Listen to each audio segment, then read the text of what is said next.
வணக்கம் டாக்டர் அர்ச்சனா. இன்றைக்கு 8/6/2025. நீங்கள் இன்றைக்கு என்னை பற்றி ஒரு சின்ன இது ஒன்று போட்டிருக்கிறீங்க. அதை பற்றி நான் எந்த ஒரு கோவமோ ஒன்றுமே இல்லை. ஆனால் உண்மையான ஒரு விடயத்தை இதில் நான் சொல்ல இருக்கிறேன். நீங்கள் டிசிசி மீட்டிங்கில் கதைக்கிறதோ பார்லிமெண்ட்டில் கதைக்கிறதுக்கோ எந்த ஒரு குறையும் இல்லை. அதை நீங்கள் மிகச்சிறப்பாக செய்து கொண்டு வாரீர்கள். இதில் எந்த ஒரு மாற்று கருத்தும் எனக்கு இல்லை. நாங்கள் இன்றைக்கும் உங்களோட அந்த பதிவுகளை நாங்கள் இங்கே சேவ் பண்ணி கொண்டிருப்போம். அதை பற்றி எங்களோட தளத்தில் கதைச்சு கொண்டிருப்போம். நீங்கள் எங்களை எதிர்த்தாலும் எதிர்காட்டியும் அது நடந்து கொண்டு இருக்கும்.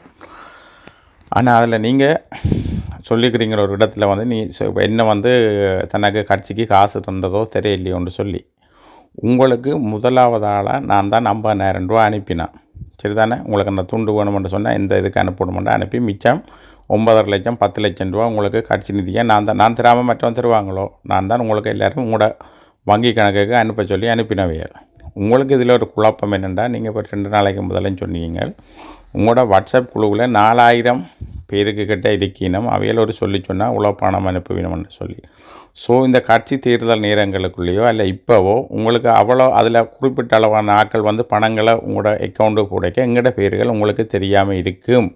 அது எங்களோட பேரை கண்டுபிடிக்க முடியான்றது எங்களுக்கு தெரியும். ஸோ இதுகளுக்காண்டி தான் உங்களை வங்கியில் ஒரு அக்கௌண்ட் ஒன்று உங்களை துறந்து ஒரு நிர்வாகத்தை அமைக்க சொன்னான்.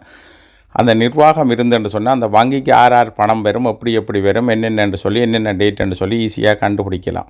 இதுவும் நீங்கள் உங்களுடைய அனுப்பணும், இல்லை உங்களோட அண்ணாக்கோ இல்லை தங்கச்சி கௌசல்யாக்கோ அனுப்பிக்க உங்களால் அதை கண்டுபிடிக்க முடியாது. நிறைய ஆக்கள் உங்களுக்கு ஆயிரக்கணக்கில் ஆக்கள் காணும் பணம்னு கேட்க உங்களால் பிடிக்க மாட்டீங்க. இதுக்கு தான் நாங்கள் கேட்டது தமிழற்ற எதிர்காலம். தமிழில் இப்போ நீங்கள் ஒரு 2 பேருடைய அரசியலை செய்து கொண்டு போகணுமென்று இருக்கிறீங்க. நீங்கள் தமிழற்ற எதிர்காலம் முக்கியம் என்று சொன்னால் நீங்கள் உங்களை நாங்கள் கேட்டது இதை கட்சியை பதிய சொல்லி கேட்க இல்லை. நீங்கள் கட்சியை தொடக்க சொல்லி நிர்வாகத்தை அமைக்க சொல்லி தான் நான் கேட்டுக்கொண்டு இருக்கிறேன். நீங்கள் நிர்வாகம் அமைக்காத நிலையில் நீங்கள் கட்சி தொடங்க விருப்பம் இல்லை என்றால் உங்களோட அர்த்தமாக இருக்குது. நீங்கள் தனியாகவே இருந்து இந்த அரசியலை குறிப்பிட்ட காலம் செய்து கொண்டு போகிறோன்னு சொன்னால் நீங்கள் அதை பகிரங்கமாக சொல்லணும். அப்படி நீங்கள் சொல்லாமல் அதை செய்து கொண்டிருக்கிறீங்க. அந்த வேதனையில் தான் நாங்கள் இருக்கிறோம். நீங்கள் நிர்வாகம் துவங்க இல்லைன்றதான் எங்களோட கவலையும் வேதனையும். நிர்வாகம் துவங்காமல் ஒரு கணக்குகள் இதில் ஒன்றும் இல்லாமல் ஒரு கட்சி நிதி என்று நாங்கள் எப்படி பணம் அனுப்புறது அப்போ செய்யலை. அது எல்லாமே நீங்கள் இன்றைக்கு 7 மாதம் 8 மாதமாக உங்களோட தனிப்பட்ட நபருக்கு தான் காசுகள் அதில் எல்லாம் போகுது.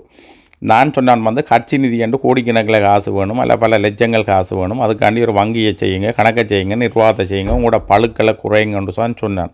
நீங்கள் என்னிலே ஆத்திரப்படுறதுல அர்த்தம் இல்லை. எனக்கும் அரசியல் தெரியாண்டு இல்லை. நான் இறத்தால் 15-20 வருஷமாக அரசியல் லங்காசிரியிலேருந்து எல்லாத்துலேயும் உலகி கொண்டு தான் பாரோம். நீங்களும் இவ்வளோ படிச்சிருக்கலாம், அட்மினிஸ்ட்ரேஷன் செய்திருக்கலாம். ஆனால் எங்களுக்கும் அரசியல் தெரியாண்டு இருக்கக்கூடாது.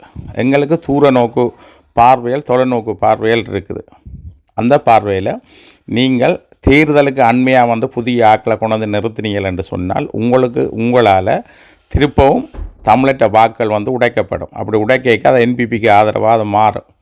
அப்படி இருக்கக்கூடாதுன்றக்காண்டி தான் ஏற்கனவே கட்சியில் நீங்கள் தொடங்குங்க. கட்சியை தொடங்கி ஒரு கட்டமைப்பை உருவாக்கினா தான் நாங்கள் எதுவும் செய்யலாமென்று பார்த்துனாங்க. நீங்கள் மாகாண சபைக்கு தயாரான நிலைமையில் இல்லை. அப்போ நீங்கள் இல்லை என்று சொன்னால் அதுக்கான இதை நேரடியாக சொல்லிடணுமோ, எனக்கு அதில் தயாரில்லை, நான் இதை ஒதுங்கி கல்றேன் என்று சொல்லி செய்தீங்கன்னு சொன்னால் அடுத்த ஆக்கள் ஏதோ புதுசாக வர ஆக்கள் அதுக்கான ஒரு இதுகளை முயற்சியில் எடுக்கலாம். ஆகவே தான் நாங்கள் இந்த செழியன் ஐயா இதில் வந்தால் நல்லவென்று சொல்லி நாங்கள் 2 நாளாக அதுக்கான ஒரு முயற்சியில் ஈடுபட்டு கொண்டு இருக்கிறோம். உங்களுக்கும் அந்த செழியன் ஐயாவை பிடிக்குமென்றபடியாக தான் நாங்கள் இந்த கதையை இதில் எடுத்து நாங்கள் கதைச்சு கொண்டு இருக்கிறோம். சரிதானே? நீங்கள் தமிழற்ற எல்லாற்ற அபிலாசைகளையும் நீங்கள் ஒருதன் தான் எடுக்கிற முடிவுக்கு தான் மற்றாக்கள் கட்டுப்படணும் என்று நீங்கள் நினைக்கக்கூடாது. நீங்கள் தான், ஏன்னா இது எங்களோட எத்தனையோ லட்சம் மக்களின் எத்தனையோ விட்ட மாவீரற்ற முடிவை நீங்கள் தனியாக மாத்திரம் எழுத இயலாது. நீங்கள் நிர்வாகங்கள் அமைக்காமல் இதண்டாமல் தமிழற்ற இப்படி செய்யாமல் விடைக்க எங்களோட அபிலாசைகள் எல்லாம் சிதைக்கப்படும். அதால் எத்தனையோ லட்சம் மக்களுக்கு இதில் பாதிப்பு தான் ஏற்படும். இன்னொருத்தன் முதலமைச்சர் ஆகினா, ஒரு சிங்கள கட்சி முதலமைச்சர் ஆகினா இன்றைக்கு எங்களுக்கு என்ன நடக்கும்? அப்படி இதெல்லாம் ஒரு காணொலியில் சுருக்கமாக சொல்லி இல்லாது விளங்கி கொள்ளுங்க, புரிஞ்சு கொள்ளுங்க. ஓகே, நீங்கள் இதை புரிஞ்சு கொள்வீங்க, தெரிஞ்சு கொள்வீங்கன்னு நினைக்கிறேன். எங்களுக்கு கோவம் இல்லை. நாங்கள் இன்றைக்கும் பிரச்சாரம் செய்வோம், உங்களுக்கான ஆதரவாக செய்வோம். ஆனால் நீங்கள் உங்களுக்கான ஒரு தனி பொதுமக்கள் எல்லோரும் பார்க்கக்கூடிய மாதிரி ஒரு வங்கியை தொடங்குறதுக்கு நீங்கள் ஒரு கட்டமைப்பை உருவாக்கினா தான் ஒரு வங்கியை தொடங்கலாம்ன்றதை நினைச்சு கொள்ளுங்கள்.